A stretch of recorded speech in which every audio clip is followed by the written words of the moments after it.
Good morning বন্ধুরা। আজকের ভিডিওটা আমি শুরু করছি আমার মায়ের আশীর্বাদ নিয়ে আর মা বাবার আশীর্বাদ নিয়ে। দেখো বন্ধুরা, প্রথম থেকে শুরু করে দিলাম ভিডিওটা। তোমরা থাম্বনেল দেখে হয়তো বুঝে গেছো যে আজকে আমার জন্মদিন। তো জন্মদিন উপলক্ষে ভাবলাম যে ভিডিওটা ঠাকুরের আশীর্বাদ দিয়ে শুরু করা যাক। বলো তোমরা কেমন আছো? আশা করি খুব ভালো আছো, আমিও খুব ভালো আছি। তা আজকে যেহেতু আমার জন্মদিন, তাই একটু ঘুরতে চলে গিয়েছিলাম। আমি সব কিছু তোমাদের সাথে শেয়ার করি, যে কোথায় যাই না যাই। তো বার্থডের দিনটা শেয়ার না করলে হয় বলো? তো আজকেও ঘুরতে চলে গিয়েছিলাম। তো কোথায় যাচ্ছি, কীভাবে বার্থডেটা এনজয় করছি, সবটা তোমাদের সাথে শেয়ার করব। তোমরা দেখতে থাকো, স্কিপ না করে দেখবে ভিডিওটা। অনেক কিছু আছে, সুন্দর সুন্দর জিনিস দেখার মতন। আজকে তোমাদেরকে একটা নতুন জায়গায় নিয়ে যাব। তোমরা দেখতে থাকো পুরো ভিডিওটা, যে কোথায় যাই, কে কী গিফট দিল, কোথায় যাচ্ছি, কি খাচ্ছি, সবটাই তোমাদের সাথে শেয়ার করব বন্ধুরা। তাহলে তোমরা দেখতে থাকো আর আমার সাথে আজকে আমার স্পেশাল দিনটা এনজয় করো। হ্যাঁ জানি, ভিডিওটা দিতে অনেক লেট হয়ে গেছে, যেহেতু বার্থডে আমার আগে চলে গেছে। তাও আমি জানি আমার বন্ধুরা আমাকে অনেক ভালোবাসে। পুরো ভিডিওটা দেখবে, এনজয় করো।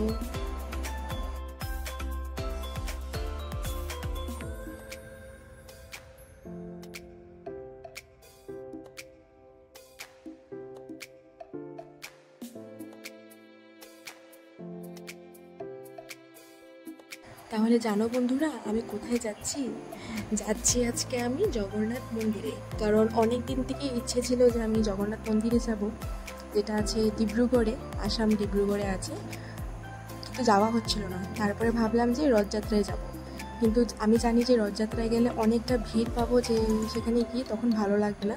তারপরে রথযাত্রার পরের দিনই ছিল আমার জন্মদিন। তো মনে মনে ভেবে রেখেছিলাম যে যদি রথযাত্রায় যেতে না পারি, তাহলে বার্থডে দিন শিওর যাব। তো ওই জন্যই আজকে বেরিয়ে গিয়েছিলাম আমি জগন্নাথ মন্দিরে যাওয়ার জন্য। যেহেতু অনেকটা দূর, সকাল সকালে বেরিয়ে গিয়েছিলাম। দেখতে পাচ্ছ বন্ধুরা, দূরের থেকে মন্দিরটা দেখা যাচ্ছে, অনেক বড় কিন্তু মন্দিরটা। তো চলো ভিতরে ঢুকি, তোমাদের সাথে পুরো আজকে মন্দিরটা আমি দেখাবো ঘুরিয়ে। তো বলে তো ছিলাম যে রথযাত্রার পরের দিন ছিল আমার জন্মদিন। এই দেখো রথগুলো কি সুন্দর সাজিয়ে রেখেছে, পুরো প্যান্ডেল করা ছিল। এখান থেকে 3টে রথ বেরিয়েছিল। অনেক বড় সড়ো রথ বের হয়, কারণ আসামে খুব কম জায়গায় জগন্নাথ মন্দির আছে, আর এরকম রথ সব জায়গায় টানা হয়, কিন্তু জগন্নাথ মন্দির এমনটা নেই। তো এই জন্য এখানে অনেকটা ভিড় হয়। 3টে রথ আছে, একটা বড় রথ আছে আর 2টো ছোট রথ আছে। যেহেতু এখানে সাজিয়ে রেখেছিল, তা আমি ভিডিও করে নিলাম।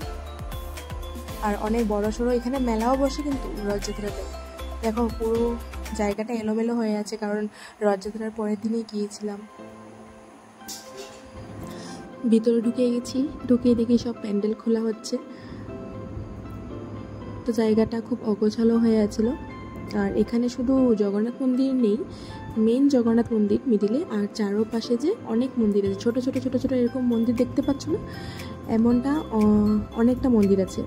যেমন নবগ্রহ আছে, শিব মন্দির আছে, গণেশ মন্দির আছে, হনুমান মন্দির আছে, লক্ষ্মী মন্দির আছে, এমন ছোট ছোট অনেক মন্দির আছে জগন্নাথ মন্দিরের চারপাশে। তো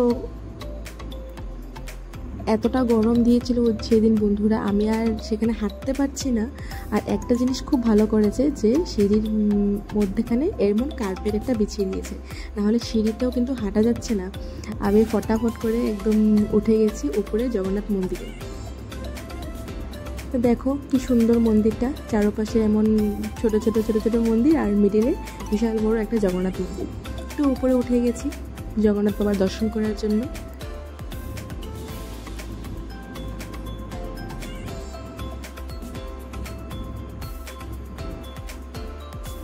সেদিনও অনেক মানুষ এসেছিল মন্দিরে পুজো দেওয়ার জন্য। আমি ঢুকে গেলাম, দর্শন হয়ে গেছে জগন্নাথ বাবার।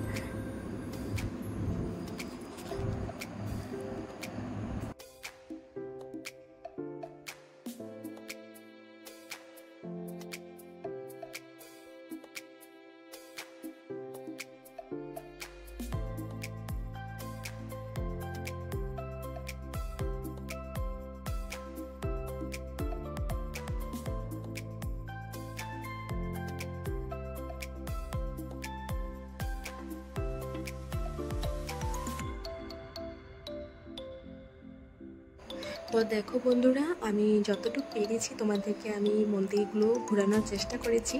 আমি জানি প্রত্যেকটা মন্দির আমি তোমাদেরকে ঘুরে দেখাতে পারিনি, কারণ সেদিন বললাম না অনেকটা গরম দিয়েছিল আর আমার হাঁটতে অনেকটাই কষ্ট হচ্ছিল। এই জন্য আমি বেশি দেরি না করে আমি ভিডিও আর ফটো কয়েকটা ক্লিক করে আমি সেখান থেকে বেরিয়ে গেছি। আর খিদে তো অনেক জোরে পেয়ে গেছিলো, কারণ অনেক সকালে বেরিয়েছিলাম। তো সেখান থেকে বেরিয়ে হয়ে আমরা রেস্টুরেন্টে চলে গেছি। তো লিফটে উঠে গেছি, লিফট থেকে বের হয়ে দেখলাম খুব সুন্দর একটা কিন্তু রেস্টুরেন্ট, যেটা আমার দেখে খুবই ভালো লেগেছে। কারণটা হলো সেখানে একটা ন্যাচারাল ভিউ আসছিল। দেখো বন্ধুরা, এখানে কিন্তু প্রত্যেকটা গাছপাতা যেগুলো আছে সাজানো আছে প্রত্যেকটাই কিন্তু অরিজিনাল। তো এই জিনিসটা আমার রেস্টুরেন্টে খুব ভালো লাগছিল, একটা ন্যাচারাল ভিউ একটা আসছিল। তো পুরো আমি রেস্টুরেন্টটা আমি ভিডিও করে নিলাম, তারপরে অর্ডার করে নিয়েছিলাম। খিদে অনেক জোরে পেয়ে গেছিলো। চিকেন পপকর্ন অর্ডার করে নিয়েছিলাম, যেটা আমি ফার্স্ট টাইমই খেয়েছি, আর যেটা ছিল অনেক অসাধারণ খেতে, আমার খুব ভালো লেগেছে খেয়ে।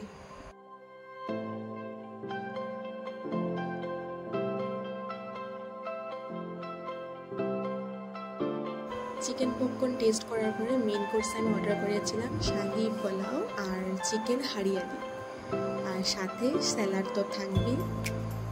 তো এইগুলো খুব অসাধারণ হয়েছিল। বার্থডে দিন প্রত্যেকটা খাবারই কিন্তু অনেক টেস্ট হয়েছে। তো এখন খাওয়া দাওয়া করার পর আমি বের হয়ে গেছিলাম সব কিছু টেস্ট করার পর। সেখান থেকে বের হয়ে বাড়ি চলে যাচ্ছিলাম।